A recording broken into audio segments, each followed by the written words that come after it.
Merci beaucoup, monsieur le journaliste. Je crois que 3 projets phares, que j'allais dire, 3 innovations majeures constituent la proposition de notre candidat pour la prochaine mandature qui s'annonce. Notre joker, Romy Adouadaï, propose au niveau de la gouvernance locale, la décentralisation, 3 projets majeurs. Le premier projet, c'est la mise en place d'un contrat de performance, entre l'État et les communes, à travers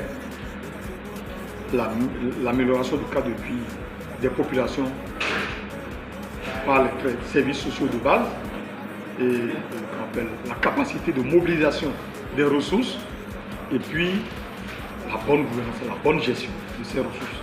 Et ceci va générer à la clé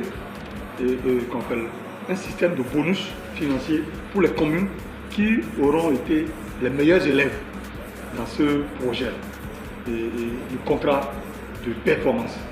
Donc les meilleurs élèves de ce contrat de performance vont avoir un bonus financier. Ces communes, j'allais dire, vont avoir un bonus financier. Deuxième projet majeur, c'est la mise en place d'un partage de plus-value foncière. De quoi s'agit-il? Vous voyez, les services sociaux de base qui vont être mis en place au niveau de la commune, ajouter à cela les investissements massifs que l'État s'apprête à mener, à faire au niveau des communes, au niveau des régions, vont contribuer significativement à valoriser le foncier dans les zones qui ont été impactées. Alors, puisque les zones ont été impactées, aussi bien par l'apport des actions des mairies, des communes, et par l'apport de l'État, la plus-value financière que cela génère envoyée au niveau de l'État et au niveau des communes comme plus-value pour leur permettre de continuer à faire les investissements, de continuer à investir pour leur population, de continuer à investir pour mieux être des populations et à développer d'autres projets qu'ils jugeront majeurs. Troisième projet important de ce dispositif que notre candidat Romy Adouadaï propose, c'est la mise en place du budget participatif. De quoi s'agit-il? Il s'agit à ce niveau-là de permettre à tout ce que nous pouvons appeler les forces vives de chaque commune de contribuer à la détermination des priorités pour l'investissement au niveau communal en termes de services sociaux, écoles, centres de santé, services marchands, et aménagement des voies d'accès, et aménagement des ponts et chaussées, et des ouvrages de franchissement, ainsi de suite. Donc tout cela permettra aux forces vives de chaque commune, artisans, représentants des jeunes, des femmes, des autorités traditionnelles, et artisans et autres. Et cela vient, ce n'est pas anodin, tout est lié avec les pôles régionaux de développement. Vous allez voir que tout le dispositif qui est religieuse, autorité religieuse, doit être représenté dans un dispositif pour permettre de donner leur opinion, de donner leur avis sur les choix que la commune s'apprête à opérer en termes d'investissement. Donc tout cela sera utile. Et fondamentalement, vous voyez, ce qui est important à noter à ce niveau-là, c'est que l'État s'engage, une fois ces personnes, ces forces vives déterminées, identifiées, l'État s'engage dans le projet de société, dans ce projet-là, à améliorer leurs compétences, à renforcer leurs capacités pour leur permettre d'opiner en toute bonne connaissance de cause. Parce que vous voyez, ceux-là qui seront appelés femmes, représentants de femmes, de jeunes, d'artisans, de groupes socio-professionnels, des communes et autres, qui seront amenés à opiner, les autorités traditionnelles et j'en passe, qui seront amenés à opiner sur les choix opérés par les communes.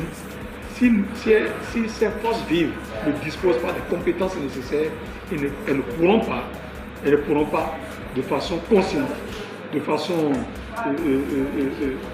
objective, proposer des choix à faire. Donc l'État s'engage à travers la mise en place du budget participatif de renforcer les compétences de ces forces vives à travers des formations qui seront organisées de façon périodique. Parce que d'année en année, peut-être que les mandatures changent, les représentants vont changer peut-être à l'intérieur de ce dispositif-là.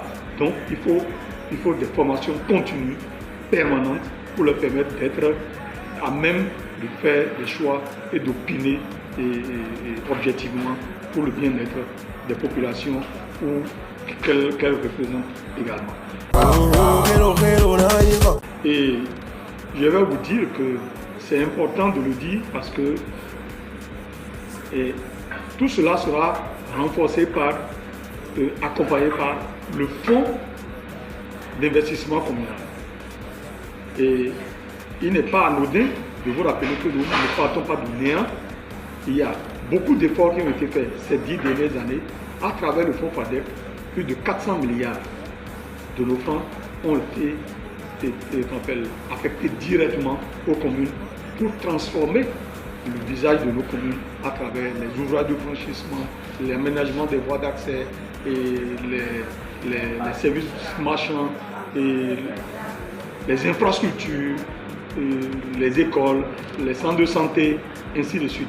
Donc, c'est 400 milliards de nos francs qui ont été injectés cette dernière année à travers le fonds d'investissement communal qui sera renforcé et pour la mandature qui arrive, qui prend une autre forme parce que c'est le fonds d'investissement communal qui prend la suite du fonds FADEC.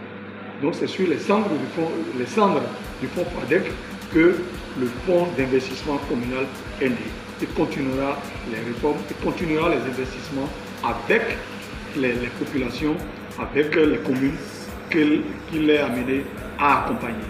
Et en nommant, il y a quelques semaines, un nouveau directeur du fonds d'investissement communal, notre candidat au présidentiel, Romuald Wadaï, donne un signal fort de ce que les prochaines années, la capacité de mobilisation des ressources et la diversification des financements pour financer le développement au niveau de nos communes deviendra une priorité et sera une réalité. Et donc, aujourd'hui, on peut dire de façon certaine qu'avec ces 3 projets majeurs mis en place, nous allons avoir un changement notable au niveau de nos communes mis en place à travers ces 3 projets au niveau de la gouvernance locale, au niveau de la décentralisation, vont contribuer à alimenter et à renforcer les pôles régionaux de développement et à contribuer ici à un aménagement, à un développement harmonieux, à un aménagement cohérent et intelligent du territoire national